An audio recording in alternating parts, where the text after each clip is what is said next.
So, Dr. Avinash Dwivedi, Professor in Department of Computer Science and Engineering, JIMS, Greater Noida. Today we are going to discuss collections in Java. These are some topics on which we will talk. See, collections in Java. In Java, we receive data in terms of primitive data types as well as object. And collection of data is very much important in most of the applications. So Java has provided one very important framework for storing data, for representing data, and keeping data in optimized way. For that sake, there is development of collection. So a collection, as name implies, is group of objects. So collection gives you mechanism in which you can keep your objects in a very better and efficient manner, which can be helpful in making your application faster. So Java collection framework is consist of the interfaces and classes which help in working with different type of collections such as list, set, maps, stacks, queues, and other data structures. So as we know, data structure is a way in which data are associated and used in application according to that. Sometimes you send data in linear form, sometimes you send data in set form, sometimes you send data in hierarchical form. So based upon the application, you require data association. So collection is playing very vital role in keeping objects, and the common operation involved in different data structures are like adding data, removing data, update data, sort data, search data, and many other complex mechanism. And in other languages, there is a complex algorithm for arranging this kind of arrangement. But in Java, there are built-in classes, built-in interfaces. Using that, you can use collection and make your application efficient. So this is a collection hierarchy, and we can see there is top iterable interface. Blue colors are used to show interfaces, and green colors is fixed for classes. And as we know, we implement interfaces and we extend classes. So reusability is done. At the top there is iterable interface, and collection is very much important interfaces which are used in most of the classes, whether it is of kind list, set, or any other form. So this is a Java collection hierarchy, and we can inherit things, we can implement things to complete our assignment. Similarly, there is map. In map, implemented part is sorted map, and there is iterator, list iterator,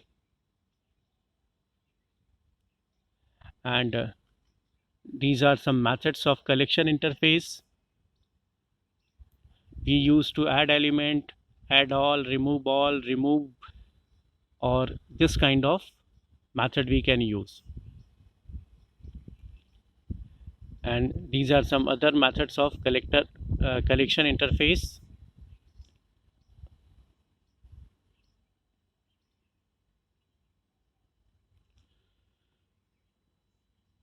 And iterator interface is at the top of the class hierarchy, and it has very means active method, that is has next, to identify whether elements are remaining in the list or not, and next is also used to get next element, and remove is to remove anything. So iterator interface provides the facility of iterating the elements in a forward direction only. Methods of a iterator interface are these, which are mostly used in almost all the collections. So the iterable interface is the root interface for all the collection classes. So in collection we get list or collection of different objects, but how to access that, how to reach to particular object is done with the help of iterable interface. So it contains only one abstract method, and we create object, and using its method we can access any element. So collection interface is at the root of the hierarchy. Collection interface provides all general purpose methods which all collection classes must support, or throw unsupported operation exception. It extends iterable interface, which adds support for iterating over collection elements using the for each loop. So for every kind of collections we require iterable interface. List. There are many kind of list like array list, copy on write array list, linked list, stack, vectors. These are lists in which elements are arranged in a proper form, and based upon the requirement we can use these list. Like vector. Vector uses a dynamic array to store the data elements. It is similar to array list.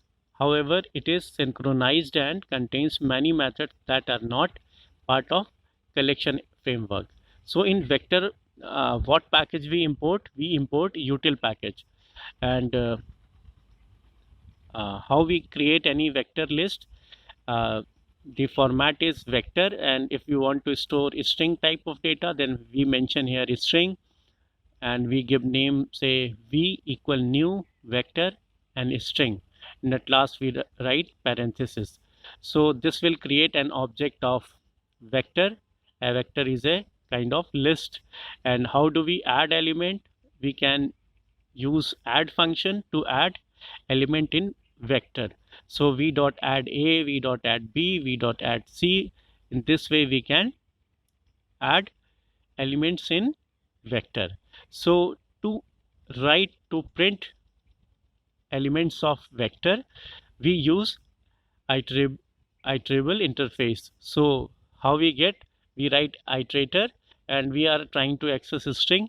That is why string is mentioned, and itr word is there, that is working as reference variable equal v dot iterator.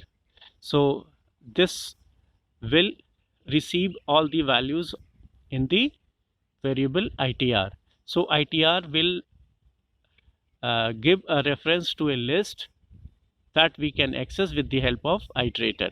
So has next method will access all the element of the list, and every time pointer goes to the next element, and one by one we are printing using the next method. So next method will print the data, store the data, and will ready for next element. So in this way there are three elements, and using vector we can print it. So as we know, stack in most of the languages like C, C++, in Java it is very easy to implement a stack. As we know, stack mechanism, in stack there are two very popular methods like push to insert any element in the list, and pop to means extract element from the list. So here we need not to write very complex program. We just import util package, and util package we create a stack object, and in this stack we are interested to store a string kind of values. So after creating objects using push method, we can keep values in the list, and pop is used to extract any element or remove any element from the list. And finally, we use iterator to iterate different elements of list, and has next is giving the next element, and itr.next method brings the element, and we print using system.out.println method. So stack implementation is also very easy using collection. Similarly, there is concept of set. As we know, set is uh, an interface present in Java util package and extends the collection interface is an unordered collection of objects. As we know, set is an unordered collection of objects, and set is used when you want to remove duplicate value. Means you have a collection of data, and to remove duplicate value, you try to bring your data in set, and then you can remove any duplicate data. So set is mostly used in this case when we do not require any duplicate data, and there are different type of means set interfaces like concurrent current skip list set, copy on write array set, enum set, hash set, link hash set, and tree set. Using that you can implement set. So in map, the map interface enable us to store data in key value pairs. So whenever a pair of data is required, like if we take example of classroom attendance. So classroom attendance is basically based upon two things. One is either we can take attendance using roll number, or we can take attendance using names. So here name and value both pairs are existing to give us easiness. So in map also we have store data in key value pairs. Whatever is suitable we can use it. So there is key and value, and some very useful interfaces are concurrent hash map, concurrent skip list map, enum map, hash table, identity hash map, linked hash map, properties tree map, weak hash map. So these we can use to store data, and data is always stored in terms of key and map. We means key could be a number that points out at what location your this value is residing. And as we discussed, that stack works on LIFO concept, and there is concept of queue. Queue can also be implemented in collection. As we know the concept of queue, queue is used on the concept of FIFO, first in first out. So as data comes, it comes at the head, and from the head it removes. So implementation of queue concept, whenever such type of distribution is required, like if we want to apply any algorithm in which distribution of things is taking place. So like if anybody gets anything, then he should be away from the list. So at that kind of mechanism and program, we use queue sort of data structure. So queue data structure is also implemented in collection. There is concept of DQ, that is double-ended queue. So insertion and deletions can be done from both the side, from front side as well as from back side. So this is DQ can also be implemented using collection interface. Hash table in Java. This class implements a hash table which maps key to value. Any non-null object can be used as a key or as a value. To successfully store and retrieve objects from a hash table, the object used as key must implement the hash code method and equal method. So it is similar to hash map, but is synchronized. So things are synchronized. Then in multi-threading also there is no problem. Hash table stores key value pair in hash table, and storing key in hash table is as per the mechanism we are opting. So these are some constructors of hash table. It could be without parameter or it could be with parameter.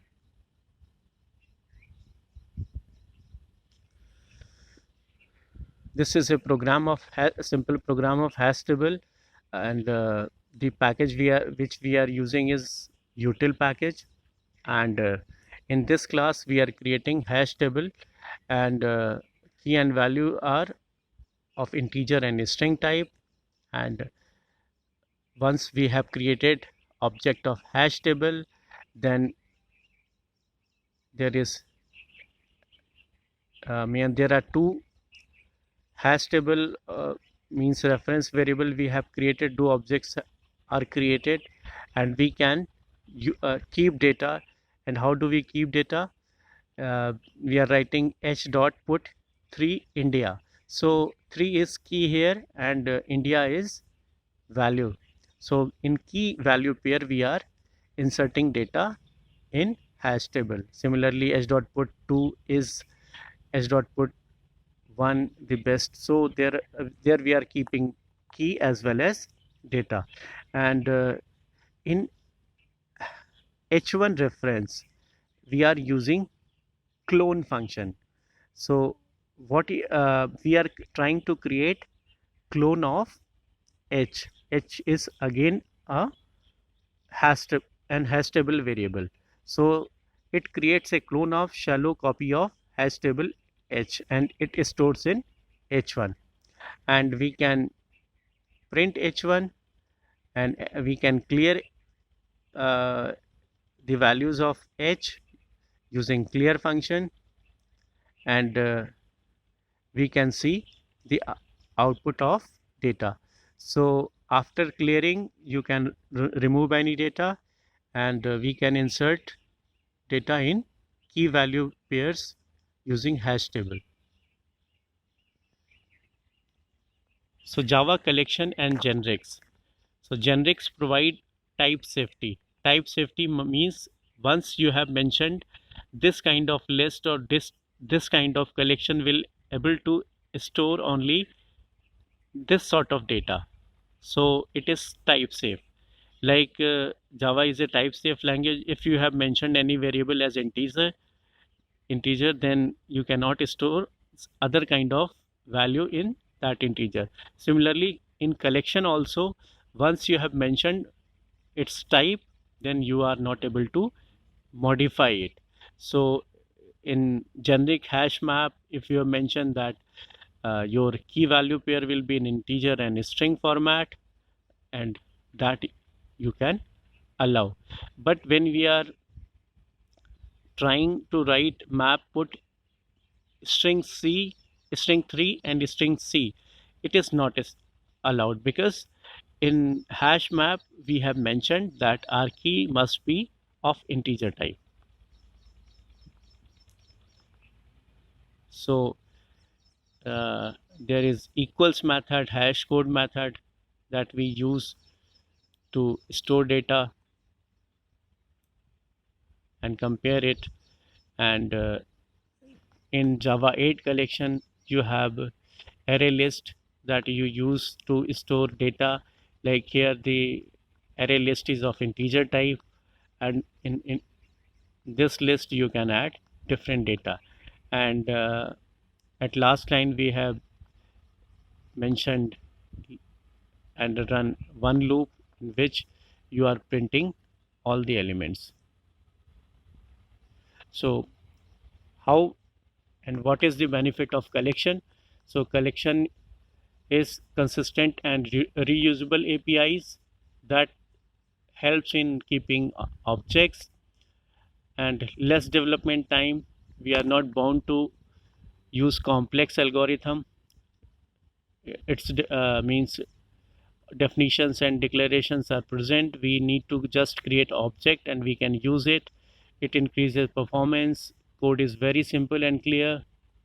So in this video we discussed about Java collection and different kind of collection techniques that we can use to store data in terms of objects, and its operations are very easy with the help of collection.